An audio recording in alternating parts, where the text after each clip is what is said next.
Hey everyone, this is the Rick Richards Show for June 3rd, 2020. I am your host, the debonair, the silver fox, Rick Richards. And today will be a brief video that you can probably find on BitChute because YouTube likes to smash and crush this. So if you like what you're seeing, head over to BitChute. If you'd like to stay on YouTube, hit the thumbs up, hit the subscribe and the notification bell. And that way you will see all the hot takes and content coming out of the Rick Richards Show. So today what I wanted to talk about was the strange death of a hyperpower. Of course, I'm talking about the United States of America. And like a lot of you, I have been watching the events unfolding, over I guess the last week, right? And it struck me, it really struck me the degree to which the liberal empire is vulnerable to its own narrative. And what do I mean by that? Well, okay, so if we look at if we look at the budget for the U.S. Armed Forces, the U.S. Armed Forces have a budget of between $800 and $900 billion, which is probably close to 40% of all global military spending is just on the U.S. military. There's probably 20,000 armored vehicles at least. There's well over 1 million active soldiers, many more in the reserves and the National Guard. Don't know how many planes, it's a lot of nuclear weapons, everything. It's safe to say the U.S. Armed Forces is the most well-equipped, powerful military in the history of the world, of course, right? Probably the universe, definitely the solar system. It is absolutely a hyperpower, no longer a superpower, a hyperpower, because the U.S. military would be bigger in meaningful ways, bigger than China and Russia combined. Certainly give them a run for its money, right? So, but why do we see it lose over and over again? So this massive military has been unable to rebuild a democracy or whatever they're after in Afghanistan. They have been unable to win anything meaningful in Iraq. Nothing in Syria. They couldn't even change the regime in Syria. They couldn't do really anything meaningful in Libya. And it's been this way for quite some time, right? But the spending continues. The power is there. We get terms like shock and awe. The attempt is always there. The US military can't even stop people on its own border. Every year, probably 500,000 people cross the US border illegally. And the country with the biggest budget in the world, military budget, and that doesn't even include the border services. They have absolutely no ability, it seems, to stop anyone at the border. It seems, right? But with COVID, we saw a break in the clouds, right? We saw a break. We saw that, and not just the United States, but all Western countries, when they wanted to act decisively, they in fact could act decisively. We saw international travel come to a stop. We saw immigration stopped. We saw businesses shut down. In most places, people can't even walk in a park. People couldn't even get a haircut. People couldn't even walk in a park with more than their immediate family without being fined or arrested, right? And the reason they were able to do this is because they're very good at enforcing their will on a compliant, law-abiding population. So they're very good at enforcing their will on people that have no backup. The middle class, right? So the middle class, as much as you probably hate to think of it this way, the middle class are essentially sheep. We're like cattle. We're like cattle for the elite. The middle class pays the taxes, they maintain the businesses and the management positions, and they keep everything more or less functioning, right? And so the middle class has the most to lose. The rich, of course, have the most to lose, but they're much fewer in number, and their life isn't quite so predictable for them. So it's the middle class that is the inert class. The poor and the bottom tier, they have nothing to lose. So I mean, there's only so much you can do for them. Some of them going to prison is a step up in their condition, right? But so we saw this kind of iron-fisted crackdown, as much as of an iron fist you can get in a liberal democracy, right? And a liberal democracy has a bit of a problem. Number one, they're largely dependent on the media, and the media, the government can use soft coercion, but many times it's the media that actually steers the government, right? Most of the time they're kind of in lockstep with each other. It's a very incestuous relationship. But when you have a hard dictatorship, like a totalitarian communist or fascist dictatorship or whatever it is, they more or less, they just have a propaganda arm, and it's pretty clear. They get their marching orders. If they don't like it, something happens to them, right? Whereas the liberal democracy, it's a lot softer. And here we come to the great weakness of a liberal democracy. The liberal democracy cannot be perceived to be using direct force on anybody without creating a very strong negative narrative against them.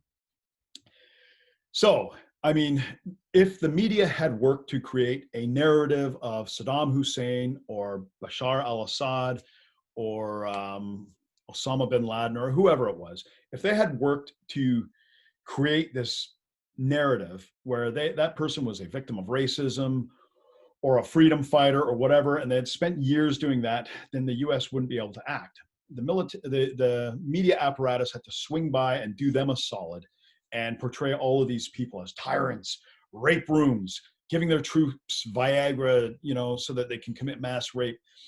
And, to the degree that some of this stuff is true, probably, yeah. I mean, they're not saints, obviously. But it's obviously embellished too, right? I think we can all acknowledge that. So what we see is, despite this huge military spending, the liberal empire, the United States, is extremely vulnerable to the victim stack. So there is a hierarchy of victims, right? And I won't get into what the individual ones are, but put it this way: if you're a straight white male, you're at the bottom of that stack, okay? I don't think that's a mystery to anybody.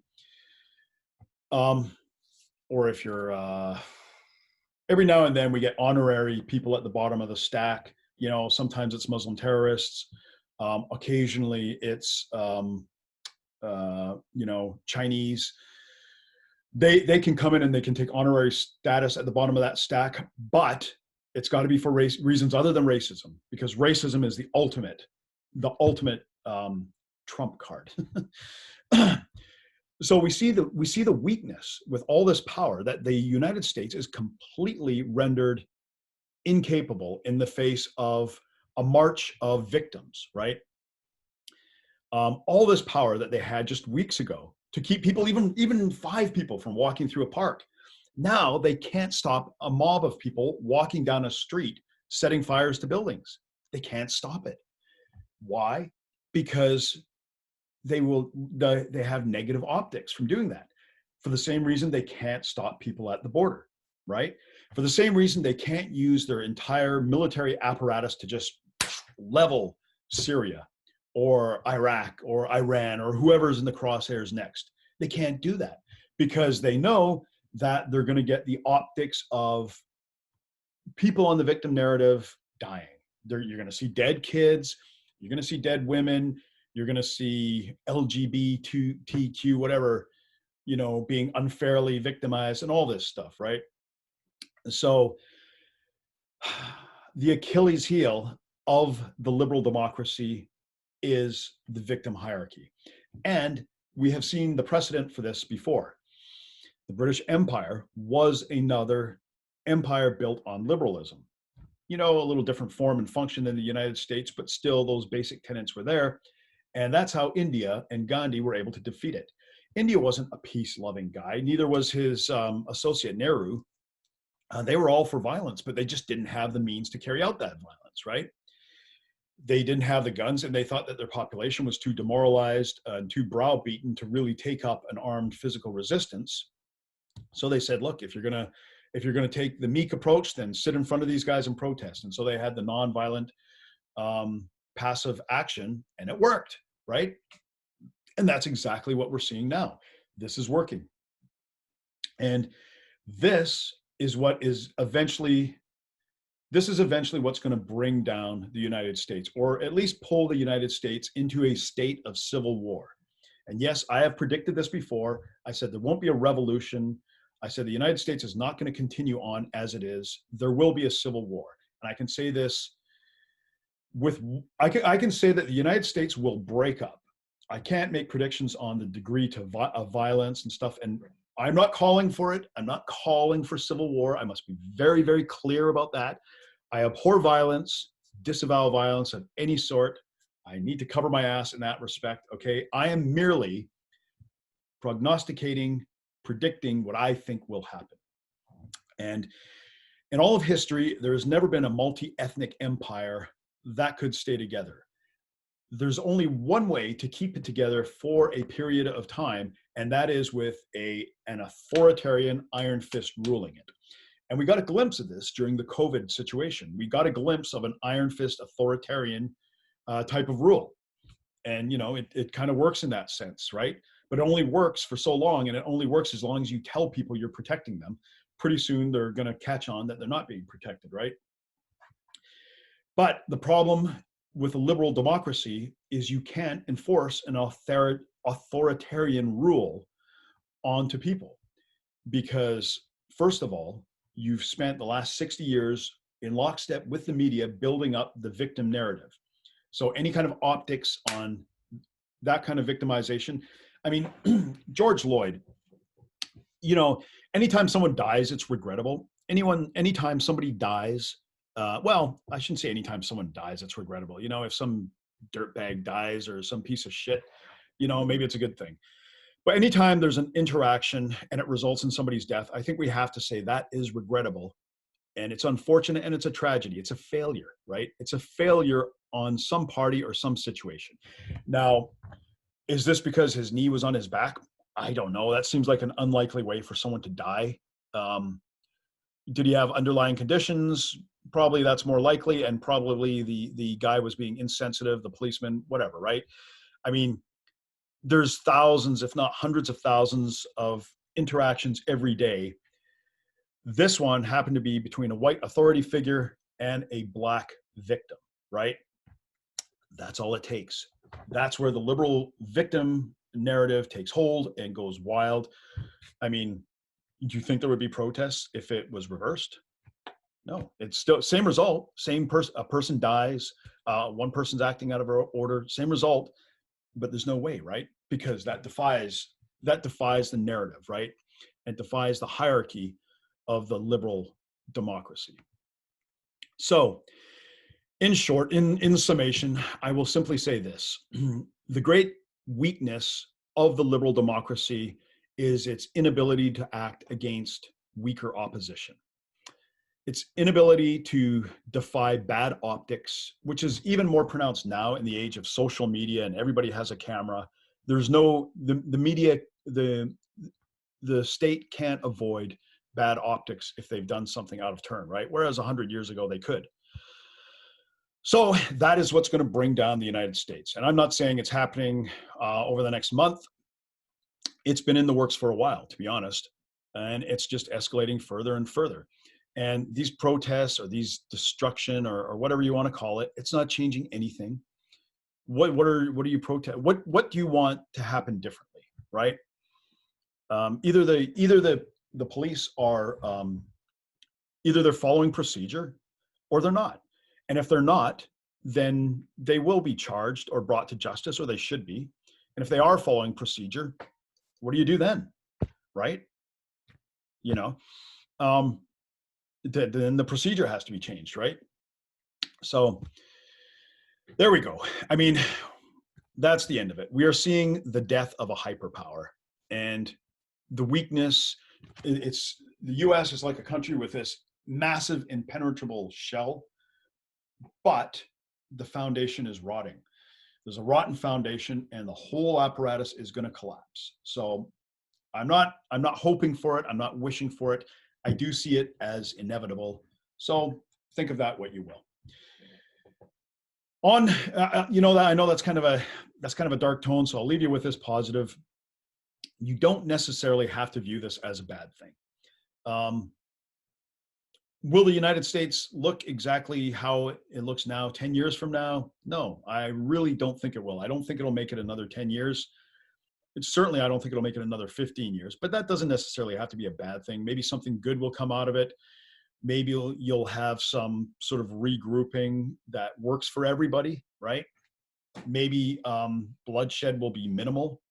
I hope, let's really, really hope that that is the key.